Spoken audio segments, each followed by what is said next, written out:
Welcome everyone to another video of Vinyl Addict. This is Chili and I haven't done a video on a box set in a long time.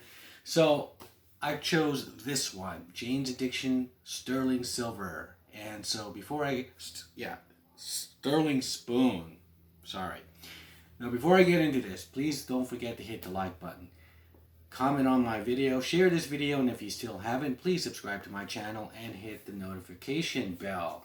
Okay, now this is a very good box set of their albums at the time. Their two big albums, Nothing Shocking, Ritual de lo Habitual.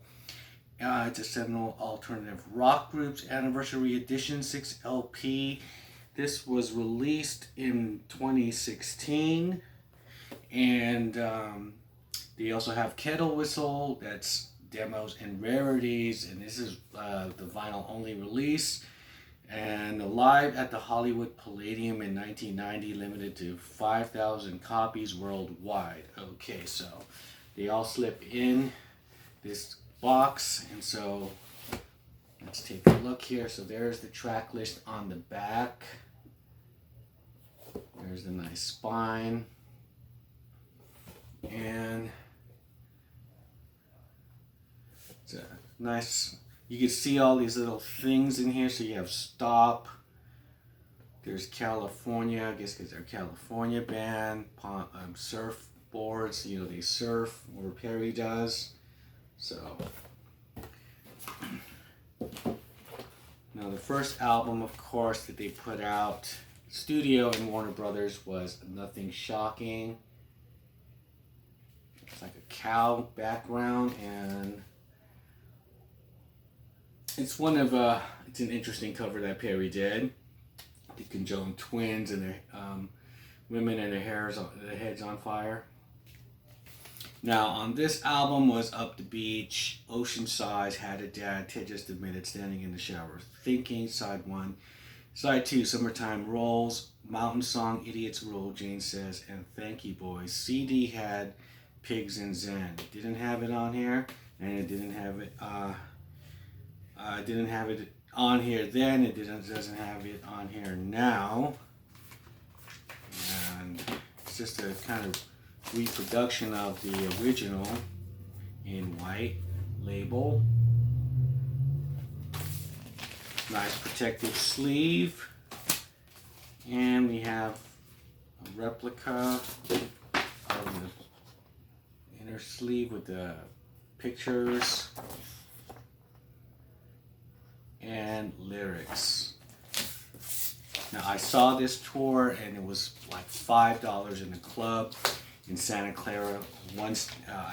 Probably the club is not around anymore, called One Step Beyond, and great show, really great show. 1988. Then they put this one out.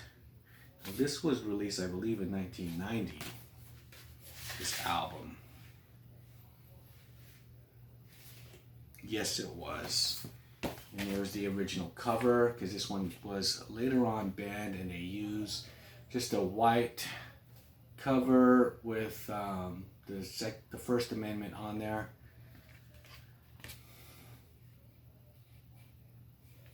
And I guess it was because of just the nudity of here.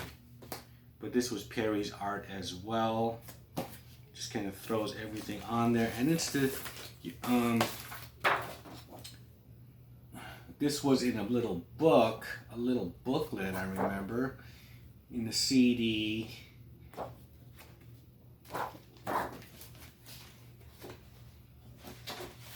And it was only one vinyl in the original pressing, and so they stretched it out to side 1, Stop, No One's Leaving, Ain't No Right. Side 2 is Obvious and Been Caught Stealing. And that was kind of the song that pretty much got them more mainstream success with their video in the supermarket, doing the Soul Train line, and you know, all that stuff. Really cool. 3 Days, Then She Did, side 3. And side 4 is Of Course and Classic Girl, and it just looks the same. All of them look like this.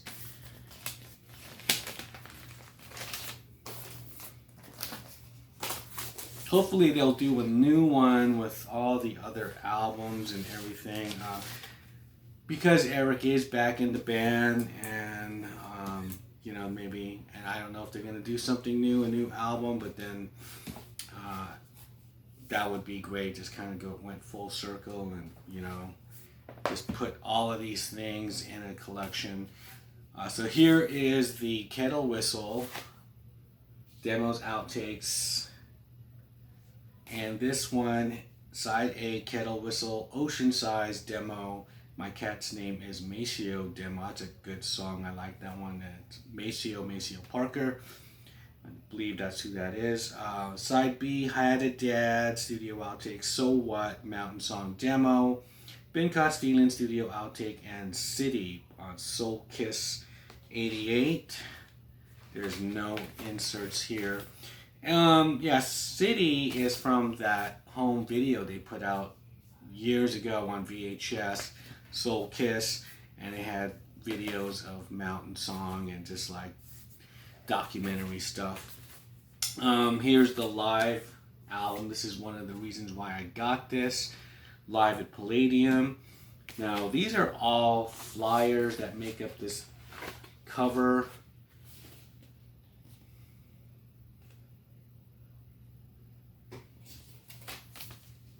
This was taken from a flyer as well. So Palladium, December 19th, 1990. I saw the show in San Francisco at December 15th, 1990. And the set list is side 1, the drum intro, Up the Beach, Whores, 1%, No One Leaving. Side 2, Ain't No Right, Then She Did, Had a Dad. Side 3, Been Caught Stealing, 3 Days, which was great on here. Side 4, Mountain Song, Stop, Summertime Rolls, and Ocean Size. Now some of these songs were used in their film. Them performing on stage here, the Palladium show, footage of it was used on the movie that they put out, the home video, which Perry directed, called The Gift, and it just had just different kinds of like odds and ends. It was like an art film he did, but he kind of mixed it in with some of these live performances of No One's Leaving and Ain't No Right. And these versions were also used as B-sides for like, I had it on the Classic Girl 12-inch, so they put those behind that. Live and Rare, they have some of these songs on that as well. That was like a Japanese CD import.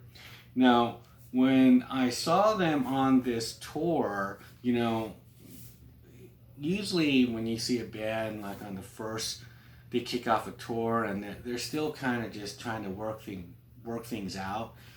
These guys were just like on fire from the very beginning, and these songs they've all been playing for a long time. I mean, Stop, I saw them play that at the 1988 show, and I had bootlegs where No One's Leaving and Ain't No Right. They've been playing that for years as well. A lot of these songs.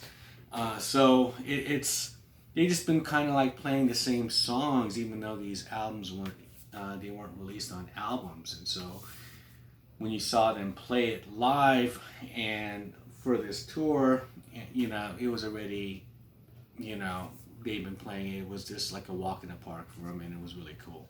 So this was one of the reasons why I got this, more so than everything else. I mean, it is a great live album, a great show, and hopefully, yeah, they'll put out something new. But it is, you know, I don't know if you really see this anymore. You know, I'm just glad I have it. It's one of my favorite box sets as far as like collections go. I just wish they had more on here. I know they had a lot more material because they did have that other collection where these it was like a Jane's Addiction one where they were just doing a lot of demos and everything of these same songs, but as far as like other live stuff would be great. I know they got a lot of stuff on their vault, but well, I'm just happy for this one. What is your thoughts on Jane's Addiction? Did you think that they were probably the band of the late 80s and 90s that kind of pushed alternative rock and music to the mainstream more so than Nirvana? I always felt like they did with Lollapalooza and that whole movement. I don't think anything could I don't even think those bands like Soundgarden, which he had them on their tour, would be where they are without Lollapalooza. So Perry Farrell is to me the alternative rock god. And so give me a comment, and with that I'll shut up and I'll see you guys on the next one. Bye.